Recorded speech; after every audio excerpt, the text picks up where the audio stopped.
أعوذ بالله من الشيطان الرجيم بسم الله الرحمن الرحيم يا رب لك الحمد كما ينبغي لجلال وجهك وعظيم سلطانك رب اشرح لي صدري ويسر لي أمري واحلل عقدة من لساني يفقه قولي رب زدني علما۔ السلام علیکم ورحمۃ اللہ وبرکاتہ۔ پارہ نمبر 29 سورۃ المزمل، اردو ترجمہ اور تفسیر۔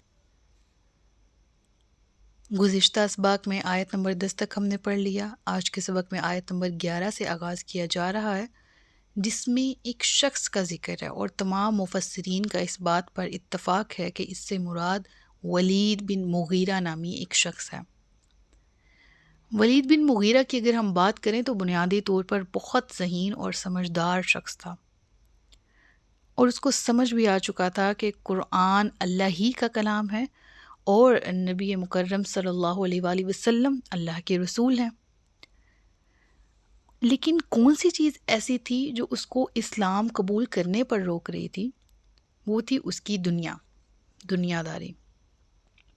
حق کو قبول کرنے میں کیا چیز آڑے آ رہی تھی؟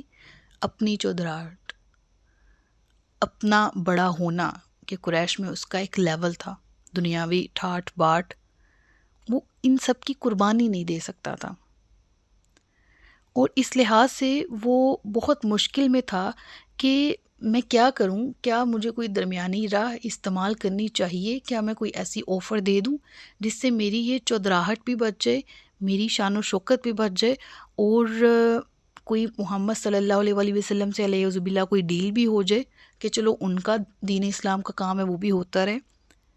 اپنے آپ پر، اپنی چودراہٹ پر وہ کمپرومائز کرنے کو تیار نہیں تھا، اور اپنی اسی مشکل کا حل اسے کسی درمیانی راہ میں نظر نہیں آ رہا تھا۔ اور قریش میں سب سے بڑھ کر اسی شخص نے نبی کریم صلی اللہ علیہ وآلہ وسلم پر سمجھوتے کے لیے دباؤ ڈالنے کی کوشش بھی کی تھی۔ خود اپنے لیے کمپرومائز تو کرنا نہیں تھا، دنیا داری ہے چھوڑنی نہیں تھی، چودراہٹ ہے، نسلی برتری ہے جانے نہیں دینی تھی ہاتھ سے، تو اللہ کے نبی صلی اللہ علیہ وآلہ وسلم کو انڈر پریشر کرنے کی کوشش کرتا تھا۔ اسی لیے اس نے نبی کریم صلی اللہ علیہ وآلہ وسلم کو ہر طرح سے، ہر انداز سے اپنی مٹھی میں کرنے کی علیہ باللہ کوشش کی۔ اس کو یہ تھا کہ میں کسی طرح سچویشن کو ٹیکل کر لوں، کبھی ہمدردانہ انداز بھی اپنایا، کبھی پرکشش پیشکش کا ہر بار بھی آزمایا، اور پھر اپنے ارد گرد فیملی، قبائل جو ٹرائبس تھے ان کے معاملات کا واسطہ بھی دیا کہ دیکھو تم بھی ہماری برادری کے ہو، تم کوئی درمیانہ رستہ نکال لو، ہم اس پہ ایک کانٹریکٹ کر لیتے ہیں۔ اگر تم جس توحید کی باتیں سنا رہے ہو اس پر قائم رہے تو قریش اگر آپس میں تقسیم ہو جائیں گے تو بنی بنائی سا ختم ہو جائے گی۔ یعنی ہر طرح سے اس بندے نے کوشش کی کہ وہ اللہ کے نبی صلی اللہ علیہ وآلہ وسلم سے اپنی بات منوا لے، ساری نہیں تو چلو کوئی ایک ہی منوا لے۔ وہ چاہتا تھا کہ اللہ کے نبی صلی اللہ علیہ وآلہ وسلم کچھ باتیں ان کی مان لیں، کچھ وہ اللہ کے نبی کی مان لیں، کوئی درمیانہ رستہ نکل جائے، اور اس کو بیسیکلی وہ مذاکرے کا ایک رنگ دے رہا تھا، جس طرح ہوتا ہے عام طور پر پولیٹکس میں ہوتا ہے، ہر جگہ ہوتا ہے۔ اور دین اسلام کون سا، علیہ باللہ خود سے اللہ کے نبی پیش کر رہے تھے، علیہ باللہ بار بار کہہ رہی ہوں کہ وہ اس پر کوئی کمپرومائز، کوئی سمجھوتا کرنے کو تیار ہوتے۔ یہ تو ایک ڈیوائن سپیچ ہے قرآن، اور یہ ڈیوائن میسیج ہے جو اللہ کی طرف سے نازل کیا جا رہا تھا، اور اللہ کے نبی نے وہی کرنا تھا، وہی کیا جو اللہ کی طرف سے ان کو حکم ملا۔ بہرحال یہ میں نے تھوڑا سا آپ کو پس منظر بتا دیا۔ اب ویسے ذہانت اس میں کوٹ کوٹ کے بھری ہوئی تھی، اس کے اوپر پلس پوائنٹ بھی تھا۔ دیکھیں ٹرائب، قبیلہ بھی بہت زبردست، ٹھیک ہے۔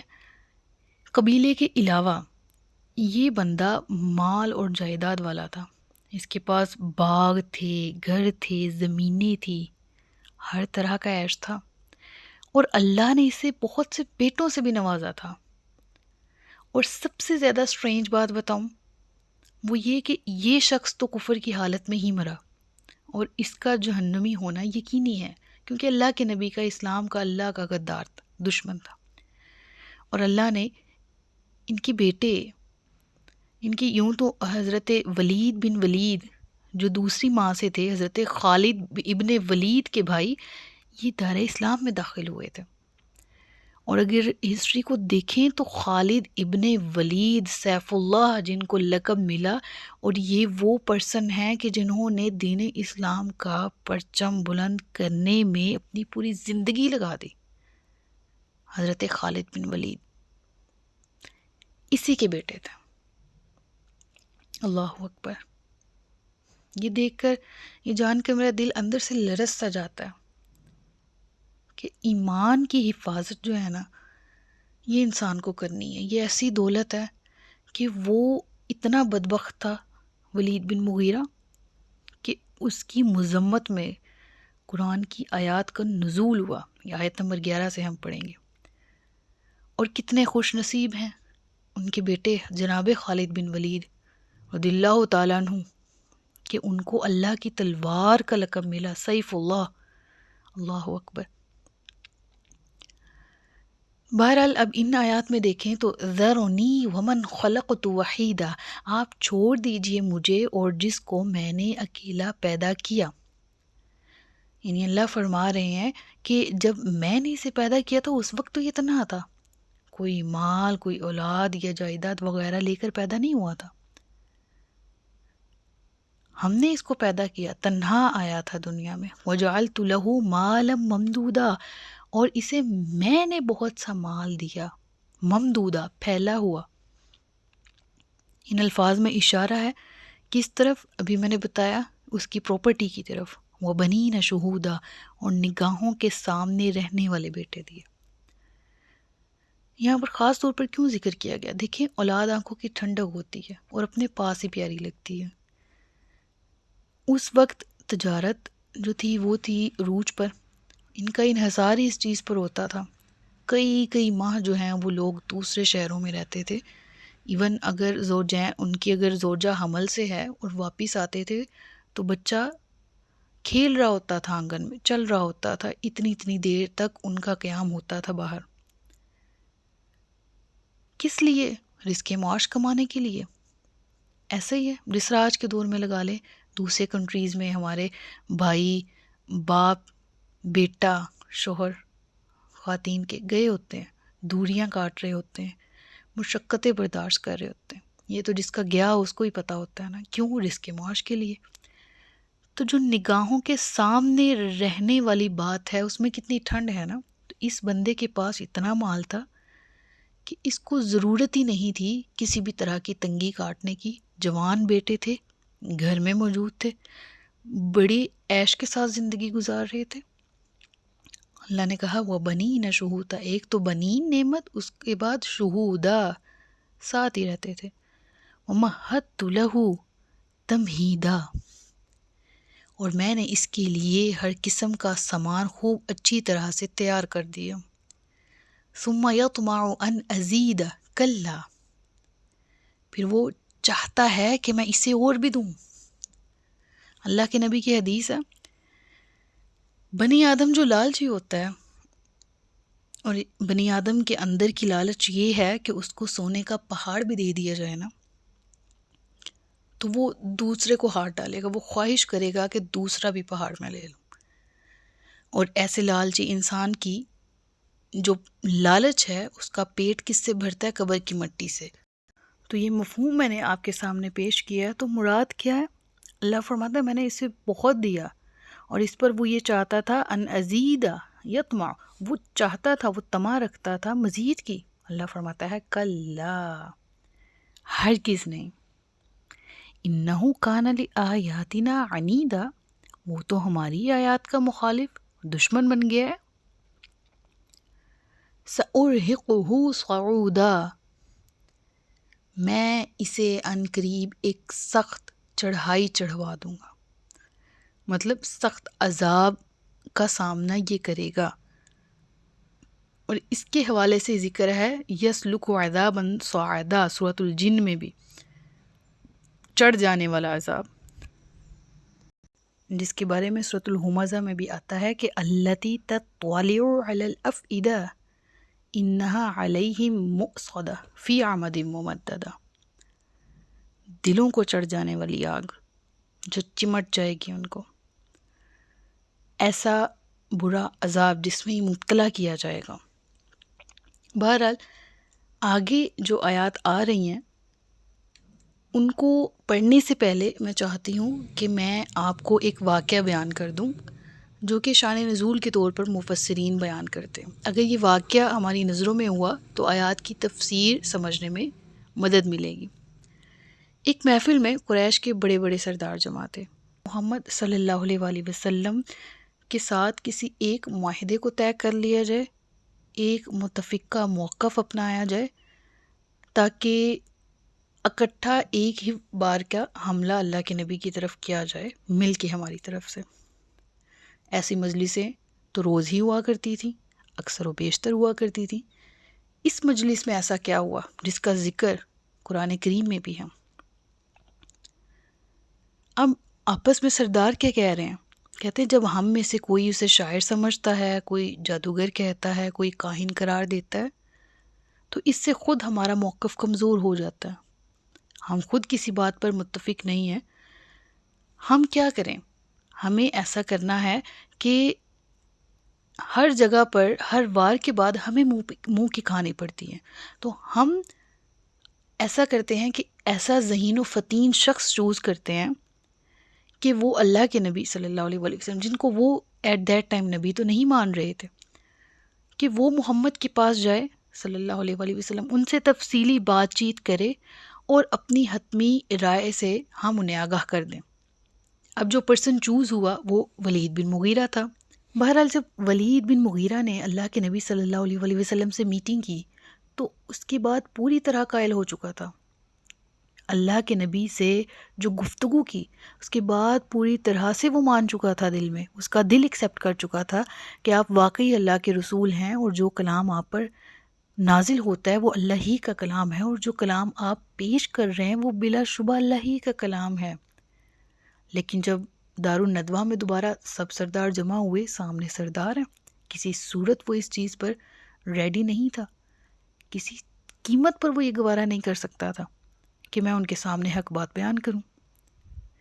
اب سرداران قریش they were very excited کہ ہمارا ذہین و فطین شخص میٹنگ کے لیے گیا تھا تو کوئی ہمارے حق میں پوزیٹیو نتائج تو آئے ہوں گے. تو انہوں نے پوچھنا شروع کر دیا. کہا کس نتیجے پر پہنچے ہو؟ تو میٹنگ کر کے آئے ہو، کیا ہم اس کو ایک شاعر سمجھے، یعنی محمد کو ایک شاعر سمجھے؟ اس نے کہا نہیں، یہ کلام جو ہے وہ اشعار نہیں ہے، یہ شعر نہیں ہو سکتا، کسی شاعر کا کلام نہیں ہے. تو انہوں نے کہا تو پھر ہم کاہن کہہ سکتے ہیں؟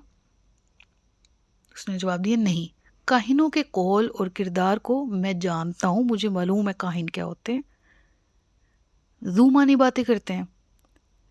لیکن محمد صلی اللہ علیہ وآلہ وسلم دو ٹوک اور سیدھی بات کرتے ہیں. اب سرداران قریش خاموش تھے اور کہنے لگے اس پر بھی محمد کا جادو چل گیا، علیہ باللہ. اب اس نے اہل محفل کے جو تیور دیکھے تو فوراً اپنا پینترا بدلا اور کہا کہ ہاں، اس کے کلام کے بارے میں آپ لوگ یہ کہہ سکتے ہو کہ یہ جادو ہے جو پچھلے زمانے سے چلتا آ رہا ہے. اللہ اکبر. پہلے شاعر نہیں، یہ شاعر نہیں ہے. پھر کہا کاہن ہو، کاہن بھی نہیں ہے. پھر کہا ہم کہیں تو کیا کہیں، لگتا ہے تم پر بھی اثر ہو گیا. نہیں، میں کیسے مان سکتا ہوں. فوراً سے نفس غالب آیا اور فوراً سے جو دل نے ایکسیپٹ کیا تھا اس کو دھتکارا اور ان کے سامنے بول پڑا کہ تم کہہ سکتے ہو کہ یہ جادوگر ہیں، علیہ باللہ، یہ کلام ہے، یہ جادو ہے، پچھلے زمانے سے چلتا آ رہا ہے. اب جو زیر مطالعہ آیات ہیں ان میں مکمل طور پر منظر کشی کی گئی ہے اس ماحول کی جہاں پر یہ ڈسکشن ہو رہی تھی. جو ڈسکشن ہے اس کو قرآن نے بالکل ایز اٹ از کیچ کیا، قرآن نے کوٹ کیا اور قرآن نے اس کا ذکر کیا. کن الفاظ کے ساتھ ذکر کیا وہ ہم پڑھتے ہیں. جو لوگ سرداران مکہ، سرداران قریش دارالندوہ میں آپس میں ڈسکس کر رہے. دارالندوہ مینس دار گھر، الندوہ سرگوشی. تو دیر واز اے پلیس کہ جہاں پر سب they were sitting and discussing all of the things about the politics, about the current issues as well. So اس وقت ان کے لیے سب سے بڑی پرابلم اسلام تھا، تو وہ اس جگہ بیٹھ کر اسلام کے بارے میں چالیں چلتے تھے اور اسلام کو کس طرح سے شکست دینی ہے اس حوالے سے آپس میں ڈسکشنز کرتے تھے. تو اسی ڈسکشن کا ذکر یہاں پر موجود ہے. آیت کو ایک دفعہ دیکھ لیتے ہیں. آیت نمبر 18 ہے اِنَّهُ فَكَّرَ وَقَدَّرَ. اس نے غور کیا اور کچھ اندازہ کیا. کس نے؟ ولید بن مغیرہ نے. اس نے سوچا کہ دل کی بات زبان پر لانے یعنی حق کو مان لینے سے کیا ہوگا، نہ ماننے کا کیا نتیجہ نکلے گا. پھر غور کرتا رہا اور پھر بالآخر اس نے اپنے ضمیر کی آواز کو دبا لیا. فَقُتِلَ كَيْفَ قَدَّرَ. اللہ اکبر. بس ہلاک ہو جائے. اس نے کیسا غلط اندازہ ٹھہرایا. اس کے اندازے کے مطابق تو حق کو مان لینے سے ذرا سر نقصان ہو رہا تھا. اللہ فرماتا ہے اس فیصلے کی وجہ سے اس نے ہلاک ہو جانا ہے. ثم قتل کیف قدر. پھر ہلاک ہو جائے اس نے کیسا غلط اندازہ ٹھہرایا. اللہ اکبر. یعنی اس حقیقت کا تو اسے اندازہ ہی نہیں تھا کہ اس نے حق کو حق سمجھتے ہوئے ماننے سے انکار کر کے کتنے بڑے گھاٹے کا سودا کیا ہے. اللہ فرماتا ہے ثم نظر. پھر اس نے دیکھا، کچھ دیر توقف کیا، تھوڑی دیر گیپ ڈالا ڈسکشن میں، اور ظاہر کیا بہت گہری سوچ رہا ہے. ثم عبس وبصر. پھر اس نے تیوری چڑھائی اور منہ بسوڑا، جس طرح ہم عام طور پر بولتے ہیں. ثم ادبر واستکبر. پھر پیٹھ پھیری اور تکبر کیا. فقال ان ھذا الا سحر یؤثر. پھر اس نے کہا یہ تو بس جادو ہے جو پہلے سے چلا آ رہا ہے. ان ھذا الا قول البشر. یہ نہیں ہے مگر انسان کا کلام.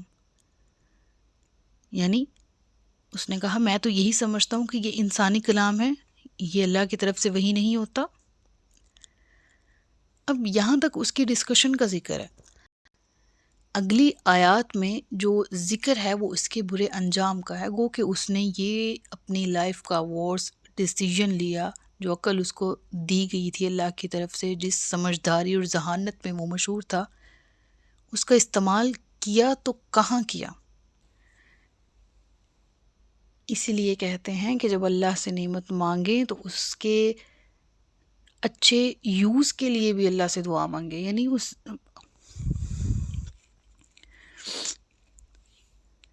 اسی لیے کہتے ہیں کہ جب اللہ سے نعمت مانگیں تو اس کے اچھے اثرات اور ثمرات بھی مانگیں، اس کا اچھا یوز کرنے کی توفیق بھی مانگیں. یہ عقل ہے نا، عقل ذہانت اور فصاحت میں وہ مشہور تھا، اور اسی عقل نے اس کو مروایا، اور کتنا برا مروایا. سأصلیہ سقر. میں ان قریب اسے ڈالوں گا سقر یعنی دوزخ میں. دوزخ کا ایک نام ہے جس سے دوزخ کو یہاں بلایا گیا. وما ادراک ما سقر. اور تمہیں کیا معلوم کہ وہ سقر کیا ہے. لا تبقی ولا تذر. وہ نہ تو باقی رہنے دے گی نہ چھوڑ دے گی. لواحۃ للبشر. انسان کی کھال کو جھلسا ڈالنے والی. نہ تو عذاب ختم ہوگا اور نہ ہی اس میں جلتے ہوئے انسان پر موت آئے گی. اور پھر ذکر ہوتا ہے علیہا 19 اس پر 19 داروغے مقرر ہیں.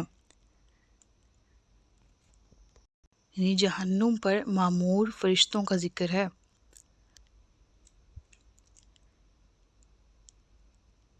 وما جعلنا اصحاب النار الا ملائکۃ وما جعلنا عدتهم الا فتنۃ للذین کفروا. اور ہم نے دوزخ کے داروغے فرشتے ہی بنائے اور ہم نے ان کی یہ گنتی کافروں کے لیے آزمائش رکھی ہے. یعنی they can't imagine کہ وہ فرشتے کتنے طاقتور ہیں، یہ کر ہی نہیں سکتے. فرشتوں کی قوتوں کو انسانی قوتوں پر قیاس کرنا ان کی حماقت ہے. اللہ فرماتا ہے لیستیقن الذین اوتوا الکتاب. تاکہ جنہیں کتاب دی گئی تھی انہیں یقین آ جائے. اللہ اکبر. اب یہاں پر ایک حدیث ہمارے سامنے آتی. وہ حدیث ہے جامع ترمذی کی، اور ایک روایت ہمیں یہ بتاتی ہے کہ جہنم کے 19 داروغوں کا ذکر تورات میں بھی ہے، اور یہاں پر مشرکین کو تو ڈرایا جا ہی رہا ہے، لیکن ساتھ ہی ساتھ ذکر ہے کہ تاکہ جنہیں کتاب دی گئی انہیں بھی یقین آ جائے کہ اب ظاہر ہے اہل کتاب کے لیے تو قرآن کے حق میں یہ بہت بڑی دلیل تھی جس کا ذکر یہاں موجود ہے۔ وَيَزْدَادَ الَّذِينَ آمَنُوا إِيمَانًا وَلَا يَرْتَابَ الَّذِينَ أُوتُوا الْكِتَابَ وَالْمُؤْمِنُونَ، اور جو اہل ایمان ہیں وہ ایمان میں بڑھیں اور نہ شک میں پڑھیں اہل کتاب اور اہل ایمان۔ وَلْيَقُولَ الَّذِينَ فِي قُلُوبِهِم مَّرَضٌ وَالْكَافِرُونَ مَاذَا أَرَادَ اللَّهُ بِهَذَا مَثَلًا، اور تاکہ کہیں وہ لوگ جن کے دلوں میں روگ ہے اور کفار بھی کہ بھلا اس سے اللہ کی کیا مراد، یعنی منافقین اور کفار اپنے من پسند تبصرے کرتے رہیں گے کہ جہنم کے فرشتوں کی تعداد بتانے سے اللہ کا کیا مقصد ہے۔ اس سے مراد وہ مفہوم بھی ہے ان اللہ لا یستحی ان یضرب مثلا ما بعودۃ فما فوقها، اللہ تو حیا نہیں فرماتا چاہے ایک مچھر ہی کی کیوں نہ مثال ہو یا اس سے بھی زیادہ کسی حقیر چیز کی۔ اور جو لوگ ایمان والے ہیں وہ کہتے ہیں کہ یہ حق ہے اللہ کی طرف سے، اور جو کافر ہیں وہ کہتے ہیں کہ اس سے اللہ کی کیا مراد۔ بالکل اسی مفہوم کی آیات یہاں بھی موجود ہیں، یعنی جو ابھی آیات میں نے کوٹ کی ہیں سورۃ البقرہ سے ہیں، سورۃ المزمل میں بھی سیم اسی کانٹیکس میں بات ہو رہی ہے۔ کذالک یضل اللہ من یشاء ویہدی من یشاء، اور اسی طرح اللہ گمراہ کر دیتا ہے جس کو چاہتا ہے اور ہدایت دیتا ہے جس کو چاہتا ہے۔ اور اسی مفہوم کی آیات سورۃ البقرہ میں آتی ہیں یضل بہ کثیرا ویہدی بہ کثیرا۔ اللہ اکبر، اللہ ہمیں اہل ہدایت میں شامل فرمائے۔ وما یعلم جنود ربک الا ہو، اور کوئی نہیں جانتا آپ کے رب کے لشکروں کو سوائے اس کے ہی۔ وما ہی الا ذکری للبشر، اور یہ آیات صرف انسانوں کی یاد دہانی کے لیے ہیں۔ صدق اللہ العلی العظیم و صدق رسولہ النبی الکریم، سچ فرمایا اللہ نے جو عظمت والا ہے۔ اپنا بہت سا خیال رکھیے گا، مجھے دعاؤں میں یاد رکھیے گا۔ تاجدار ختم نبوت زندہ باد، پاکستان پائندہ باد۔ السلام علیکم ورحمۃ اللہ وبرکاتہ۔